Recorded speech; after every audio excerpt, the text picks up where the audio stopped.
Salut les bons traders. Alors je reviens vers vous un peu pour voir avec l'outil qu'on avait installé pour tracer les lignes, pour nous faciliter la tâche sur la lecture du volume profile.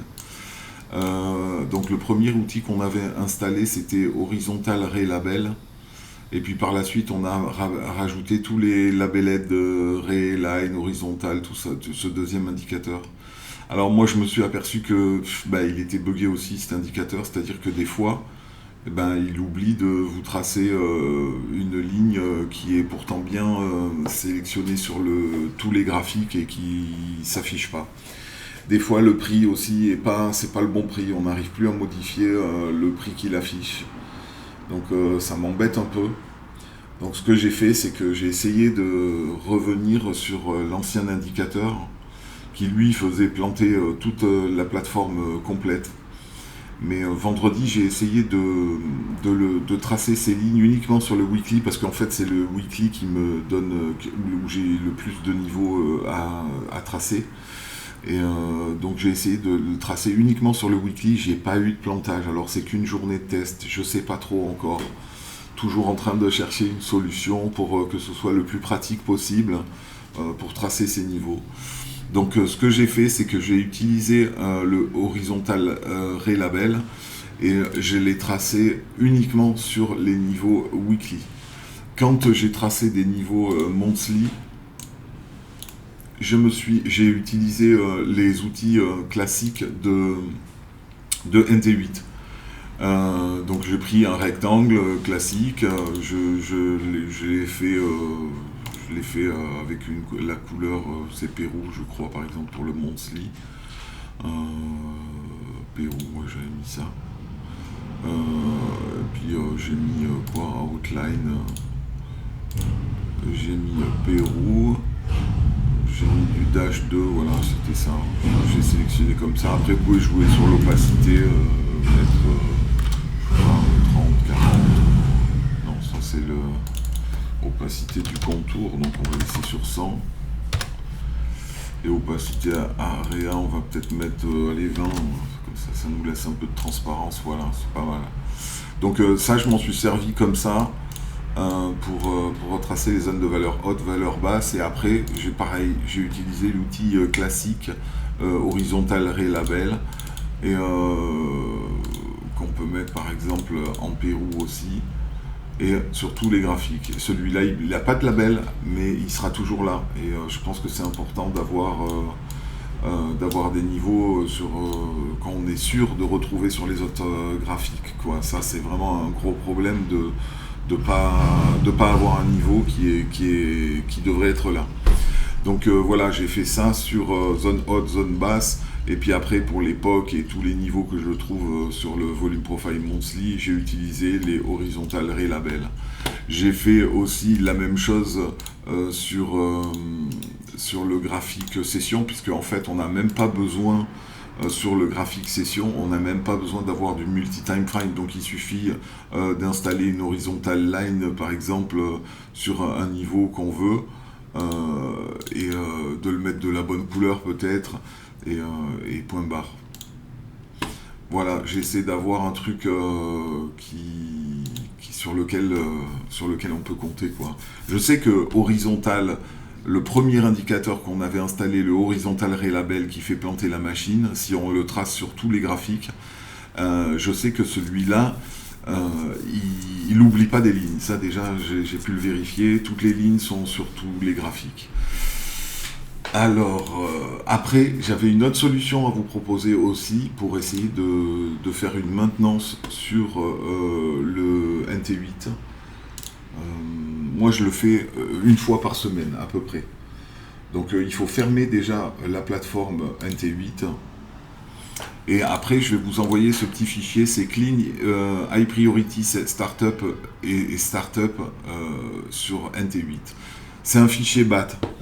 Alors, ne m'assaillez pas de questions, il risque d'y avoir une petite erreur dans le lancement du fichier BAT. Un fichier BAT, c'est quoi?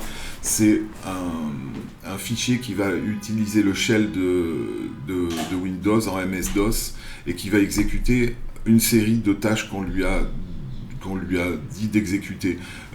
Ça s'édite facilement avec un notepad, juste faire modifier. Pardon. Donc il va effectuer une série de tâches qui est d'aller vider les dossiers suivants pour effacer tout l'historique, tous les données, quand vous mettez du tick replay ou des trucs comme ça, toutes ces données, qu'il efface tout, qu'il fasse un clean de la base de données de NT8. Une fois qu'il a exécuté cette tâche, il va démarrer NT8. C'est là où il y a peut-être un problème et que des fois il lance un message d'erreur. Mais même avec ce message d'erreur, il aura bien effectué toutes les tâches. Le truc, c'est que selon la version de Ninja que vous avez, le chemin pour lancer l'exécutable une fois qu'il a fait toutes les tâches, le chemin, c'est pas le même selon la version que vous avez. Si c'est une version 8.0 ou 8.1, le chemin d'accès à l'exécutable de NinjaTrader, c'est pas le même. Donc, ou vous changez le chemin par vous-même, si vous y arrivez. Bon, c'est pas très sorcier, hein. Moi je fais clic droit comme ça, propriété, ouvrir l'emplacement du fichier, et après je clique comme ça sur la barre, et j'ai C, Program File, NinjaTrader 8, et il est dans le répertoire bin. Et c'est souvent ce qui change, c'est Program File, c'est des fois différent. Donc il suffit de rajouter C, Program File, NinjaTrader 8 bin, slash, le nom de l'exécutable qui lance. Le nom de l'exécutable qui lance, c'est NinjaTrader.exe. Si jamais vous n'y arrivez pas et qu'il fait un message d'erreur quand vous lancez le fichier BAT, c'est pas grave, il aura bien effectué la maintenance, juste qu'il ne va pas trouver le chemin pour lancer l'exécutable. Donc moi j'ai mis le bon chemin, donc je lance mon fichier.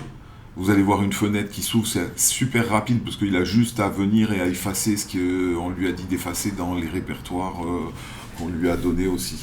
Donc il y a une petite fenêtre qui va s'ouvrir. Voilà, il a fait toutes les tâches et derrière, moi, il est bien réglé, il lance NinjaTrader. Donc ne m'assaillez pas de questions, s'il y a un message d'erreur à la fin, c'est juste pour lancer l'exécutable, la maintenance est bien faite. Une fois qu'il a fait ça, il faut le laisser mouliner un bon moment parce que là, du coup, il n'a plus aucune donnée historique, il n'a plus aucune donnée. Donc, il va mouliner quand même un bon moment pour télécharger les graphiques monthly, weekly et session. Il va tout retélécharger et vous aurez une database qui sera toute propre et sans erreur. Ça arrive qu'il y ait des erreurs dans la database de NT8. NT8, c'est pas très très stable. Dès qu'on lui en demande un peu trop, il a du mal, je trouve.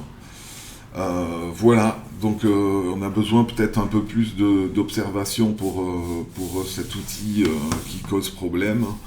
Mais en attendant, moi j'ai trouvé cette solution à suivre.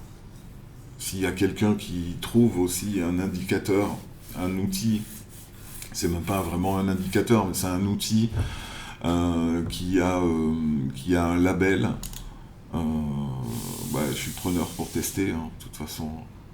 Ça c'est vraiment le truc qui me sert le plus pour tracer mes niveaux sur différents graphiques de temps, et que je puisse voir mes lignes sur tous les graphiques. Donc c'est vraiment l'outil que j'utilise beaucoup, quoi. Voilà, sinon, avec certitude, vous pouvez toujours utiliser les outils de NT8, mais il n'y aura pas de label. Alors à ce moment-là, c'est peut-être pour faire du weekly, mettre une taille, je sais pas, 2 par exemple, et quand c'est du monthly, mettre une taille 3, et puis avoir un code couleur, je sais pas, ça c'est à vous à bosser un peu sur le template que vous voulez utiliser aussi, hein. Je vous tiens au courant de toute façon si je trouve des solutions. Allez, à plus tard!